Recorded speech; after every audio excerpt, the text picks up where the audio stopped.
श्योपुर परिवहन कार्यालय दलालों के हवाले। श्योपुर का जिला परिवहन कार्यालय नाम सरकारी लेकिन काम पूरा दलालों के हवाले। यहाँ बिना रिश्वत दिए कोई फाइल आगे नहीं बढ़ती। गाड़ी ट्रांसफर हो या नया रजिस्ट्रेशन, आपको जेब ढीली ही करनी पड़ेगी। 1000 से 5000 रुपए तक की गैर सरकारी फीस के बिना आपकी फाइल या तो धूल खाएगी या फिर गुम हो जाएगी। और अगर आप सीधे दफ्तर आ गए बिना दलाल के तो समझिए कि गलती कर दी। कई लोगों ने बताया कि बाबू कागज देखने तक को तैयार नहीं होते। परेशान होकर अंततः लोगों को दलालों का सहारा लेना पड़ता है। और अगर कोई इस तंत्र के खिलाफ आवाज उठाए तो उस पर लगाया जाता है सरकारी कार्य में बाधा का आरोप।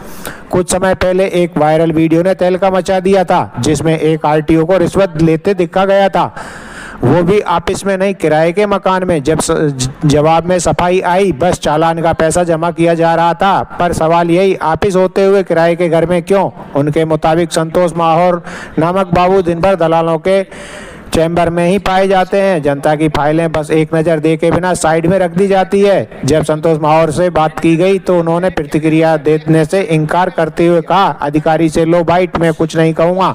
तो सवाल ये है, क्या श्योपुर परिवहन कार्यालय अब जनता का नहीं दलालों का अड्डा बन चुका है?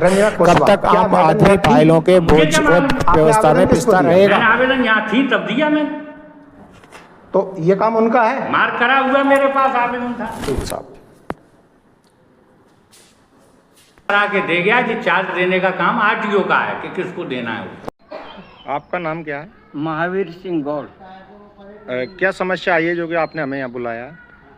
ऐसा है साहब, जिला परिवहन कार्यालय है, यहाँ पर विगत कई वर्षों से स्थायी रूप से आरटीओ बैठता नहीं है। और अभी वर्तमान में जो आरटीओ महोदय लेडीज़ हैं, उनके पास 3 जिले के चार्ज हैं, वो यहाँ पर कंटिन्यूस बैठ नहीं सकती। एक तो मेरी सबसे बड़ी समस्या जिले की तरफ से, क्योंकि मैं कांग्रेस का वरिष्ठ नेता हूँ, कि यहाँ पर स्थायी डीटीओ की पोस्टिंग होना चाहिए ताकि निरंतर डेली बैठे। उनके नहीं बैठने से यहाँ दलालों को बोलबाला है, बाबुओं को बोलबाला है। जनता का शोषण होता है, जनता का हनन करते हैं, अनाप शनाप पैसा लेते हैं, इसके बाद भी उनको महीनों तक लटकाते रहते हैं। मेरा खुद का एक काम था, एक क्या 2 काम थे, उसमें से पिछली 9-4 से मेरे 2 काम डले थे। बड़ी मुश्किल से एक काम हुआ है कल परसों जाके, अभी भी एक काम मेरा अटका हुआ है। किस संबंध के काम थे आपके? ये हैवी ड्राइविंग लाइसेंस था, वैसे तो 3 साल से पड़ा था, लेकिन एक माहौर बाबू था, उसके पास पहले 4 था।